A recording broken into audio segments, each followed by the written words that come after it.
हमारे पास अब नेक्स्ट क्वेश्चन है, write a program that input 2 numbers. आपने 2 नंबर्स इनपुट लेने हैं। Then swap the value. Swapping का मतलब यह है कि आपने उन वैल्यूज़ को इंटरचेंज करना है एंड देन डिस्प्ले दैम, ठीक है, और आपने उन वैल्यूज़ को डिस्प्ले करवा देना है। लाइक यहाँ पे फर्स्ट नंबर में उसने 10 दिया हुआ है और सेकंड नंबर में क्या है, हमारे पास 20 है। You input the number as 10 and 20 उसने एज इट इज़ प्रिंट कराया और उसके बाद उसने उस वैल्यूज़ को क्या कर दिया हुआ है, चेंज करके 20 एंड 10 कर दिया हुआ है, ठीक है। तो सबसे पहले हमने क्या करना है, 2 नंबर्स इनपुट लेने हैं। ए और बी हमारे पास 2 नंबर्स हैं जिनके अंदर हमने इनपुट लेना है। Cout enter the first number, ये एज इट इज़ प्रिंट होगा। सी इन ए है हमारे पास, ए के अंदर इनपुट आ जाएगा। सपोज करो ए में उसने क्या इनपुट दे दिया 10। उसके बाद cout enter the second number, ये एज इट इज़ प्रिंट होगा। और सी इन बी है हमारे पास, उसमें उसने क्या इनपुट दे दिया है 20, ठीक है। उसके बाद उसने लिखा हुआ है you input the numbers are as, ये एज इट इज़ प्रिंट होगा। ए में क्या पड़ा हुआ है 10 और बी में हमारे पास क्या पड़ा हुआ है 20, ठीक है। 10 एंड 20 और उसके बाद एंड लाइन नेक्स्ट लाइन पे मूव करने के लिए। उसके बाद temporary is equal to a. Temporary एक थर्ड वेरिएबल है, उसके अंदर हमने कौन सी वैल्यू रखवा दी है, जो ए की है, तो ए की वैल्यू क्या आ जाएगी 10। उसके बाद a is equal to b, b की वैल्यू क्या थी 20। ए के अंदर किसकी वैल्यू आ जाएगी, जो बी की वैल्यू है, तो ए के अंदर किसकी वैल्यू आ गई बी की, वो हमारे पास क्या हो गई 20। और b is equal to temporary, temporary में क्या पड़ा हुआ है 10, तो बी के अंदर क्या वैल्यू आ जाएगी 10। तो ए की वैल्यू पहले 10 थी, अब क्या हो गई है 20। और बी की वैल्यू पहले 20 थी, अब क्या हो गई है हमारे पास 10। और उसके बाद हमने सी आउट किसको करवा दिया है, ए एंड बी को, तो 20 और 10 हमारे सामने प्रिंट हो जाएगा, ठीक है।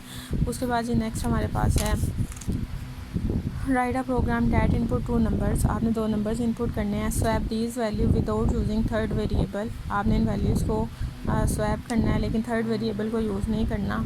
एंड देन डिस्प्ले दैम, और फिर उन्हें डिस्प्ले करवा देना है। यहाँ पे हमने थर्ड वेरिएबल टेम्परेरी का यूज़ किया हुआ था लेकिन यहाँ पे हमने अब यूज़ नहीं करना, ठीक है। हमारे पास 2 वेरिएबल्स आएंगे एक्स और वाई, इनके अंदर हमने इनपुट करना है। Enter 2 integers respectively cin x and y. X के अंदर उसने क्या इनपुट किया है हमारे पास, एक्स में हमारे पास 2 है और वाई में हमारे पास क्या है 3 है, ठीक है। ये 2 नंबर्स हमने इनपुट करवा दिए। उसके बाद उसने क्या लिखा, the original value in x is equal to, x में हमारे पास क्या पड़ा हुआ है 2 और and y is equal to, y में हमारे पास क्या पड़ा हुआ है 3, ठीक है। 2 एंड 3 आ गया। X is equal to x plus y है, x is equal to x plus y. X में क्या पड़ा हुआ है 2 और वाई में क्या है 3, तो 2 + 3 हमारे पास क्या आ जाएगा, एक्स की वैल्यू क्या हो जाएगी 5, ठीक है। उसके बाद y is equal to x minus Y.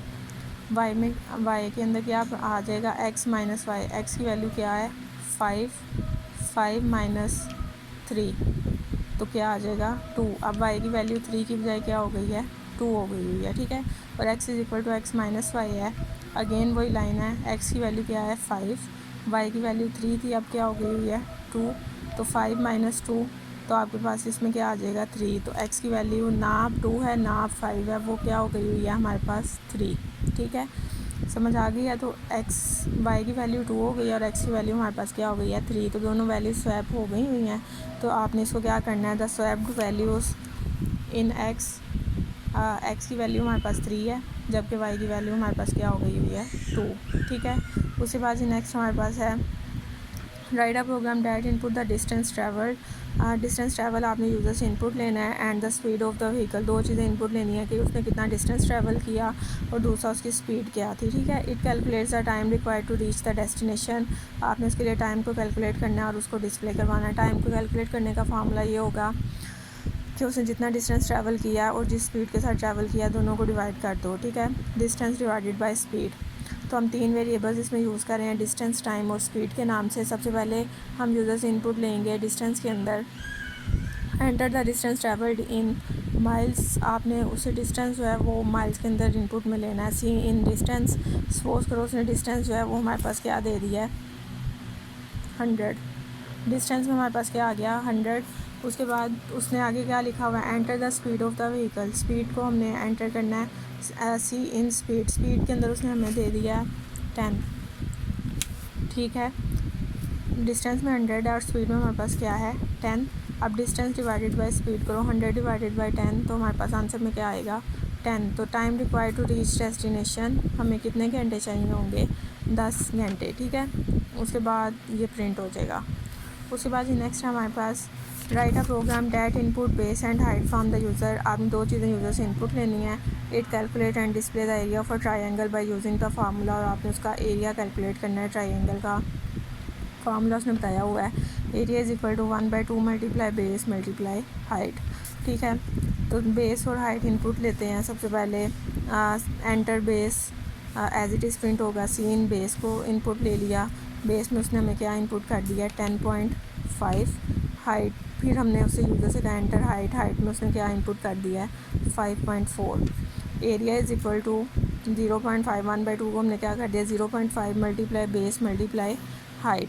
ठीक है, इन सब को कैलकुलेट करेंगे तो हमारे पास आंसर में 28.35 समथिंग और भी हो सकता है, आगे कैलकुलेशन होगी। लेकिन यहाँ पे हमने area is equal as it is print होगा। सेट प्रिसीजन क्या रख दिया है 2। सेट प्रिसीजन का मतलब क्या होगा कि पॉइंट के बाद कितनी वैल्यूज़ आनी है, हमारे पास 2 वैल्यूज़ आनी है। ठीक है, तो 28.35 हमारे पास आंसर आ जाएगा एरिया का। ठीक है, उसके बाद जी नेक्स्ट है हमारे पास write a program that input time in seconds. आपने टाइम जो है वो यूज़र से इनपुट लेना है सेकंड्स के अंदर, and convert it into the hours minute and second format. ठीक है, इसको आपने इस फॉर्मेट के अंदर कन्वर्ट करना है। ठीक है, सबसे पहले टाइम जो है वो सेकंड्स के अंदर हमने यूज़र से इनपुट ले लिया। अब आवर्स के अंदर कन्वर्ट करने के लिए सेकंड डिवाइडेड बाय 3600 हमने लिखा है। 1 घंटे में कितने मिनट्स होते हैं 60, और 1 मिनट में कितने सेकंड्स होते हैं 60। ठीक है, तो 60 क्योंकि हमने सेकंड्स तक जाना है तो इसलिए हमने 60 और 60 कर दिया तो 3600 हो गया। ठीक है, अब हमने छोटे से बड़े यूनिट की तरफ जाना है तो हम उसको क्या करेंगे, डिवाइड करेंगे। ठीक है, सेकंड डिवाइडेड बाय 3600 करेंगे तो जो भी आंसर आएगा वो किस में सेव हो जाएगा, आवर्स के अंदर सेव हो जाएगा। यहाँ पे इसने इनपुट में सेकंड्स में क्या दिया हुआ है 5300। आपने इसको किसके साथ डिवाइड किया 3600 के साथ, तो 3600 हमारे पास क्या बचेगा 1700। लेकिन हमने कौन सा सिंबल यूज़ किया हुआ है डिवीजन का सिंबल, तो हमारे पास एच में क्या आ जाएगा 1। ठीक है, उसके बाद second is equal to second modulus 3600। Modulus हमें क्या रिटर्न करता है, रिमेनिंग वैल्यू रिटर्न करता है। ठीक है, तो रिमेनिंग हमारे पास क्या बच रहा है 1700। तो अब सेकंड्स के अंदर 3600 नहीं रहा, उसके अंदर क्या आ गया हमारे पास 1700 आ गया। ठीक है, उसके बाद meter is equal to minute के लिए एक मिनट में कितने सेकंड्स होते हैं 60 सेकंड्स, इसलिए हमने उसको किसी के साथ डिवाइड किया हुआ है 60 के साथ। तो सेकंड डिवाइडेड बाय 60, सेकंड में क्या पड़ा हुआ है 1700 डिवाइडेड बाय 60, 62 ज़ा 120, और 60 को अगर हम 8 के साथ मल्टीप्लाई करें तो 800 86 ज़ा 48, तो रिमेनिंग हमारे पास क्या बचता है 20, और ऊपर आंसर में क्या आता है 28। ठीक है, तो हमने यहाँ पे डिवीजन का ऑपरेटर यूज़ किया हुआ है, तो मिनट्स में हमारे पास क्या आ जाएगा 28, और seconds is equal to second modulus 60, remaining हमारे पास क्या बचा हुआ है 20, तो इसमें हमारे पास क्या आ जाएगा 20। ठीक है, तो अब आवर्स मिनट और सेकंड से फॉर्मेट में देना है। एच में हमारे पास क्या पड़ा हुआ है 1, एम में हमारे पास क्या पड़ा हुआ है 28, और एस में हमारे पास क्या पड़ा हुआ है 20। ठीक है, तो ये हमारे पास इसका आंसर आ जाएगा। ठीक, उसके बाद जी नेक्स्ट हमारे पास क्वेश्चन है write a program that gets temperature from the user in Celsius. आपने टेम्परेचर जो है वो सेल्सियस में लेना है और convert it into the Fahrenheit using the formula. ये आपने उसको किस में कन्वर्ट करना है फ़ारेनहाइट के अंदर कन्वर्ट करना है, फार्मूला उसने बताया हुआ है। तो सबसे पहले टेम्परेचर हम लोग enter temperature in Celsius, Celsius में टेम्परेचर इनपुट लेते हैं, उसको हम फ़ारेनहाइट में कन्वर्ट के लिए फ़ारेनहाइट का एक वेरिएबल यूज़ करते हैं 9.0 divided by 5.0 multiply Celsius plus 32। ठीक है, ये फार्मूला लगाया है, इसमें जो भी कैलकुलेशन होगी जो आंसर आएगा वो किसको मिल जाएगा फ़ारेनहाइट को, और उसके बाद हम उस फ़ारेनहाइट को क्या करेंगे डिस्प्ले करवा देंगे। ठीक है, उसके बाद नेक्स्ट है हमारे पास write a program that converts a person height from inches to centimetre. आपने पर्सन की हाइट जो है उसको इंचज़ से सेंटीमीटर में कन्वर्ट करना है using the formula 2.54 multiply height. ठीक है, एंटर हाइट इन इंचज़, आपने उससे हाइट ले ली है, हाइट इन सेंटीमीटर्स में कन्वर्ट करने का फार्मूला उसने बताया हुआ है 2.54 मल्टीप्लाई हाइट। तो आपने उसको जो भी आंसर आएगा उसको क्या करना है डिस्प्ले करवा देना है। ठीक है, यहाँ तक आपने इसको करना है। उसके बाद प्रोग्राम नंबर 4.28, 29 और 30। 29 तक आपने इसको करना है। कल मैं आपको 30 से करवाऊँगी, 30 से आगे, ठीक है।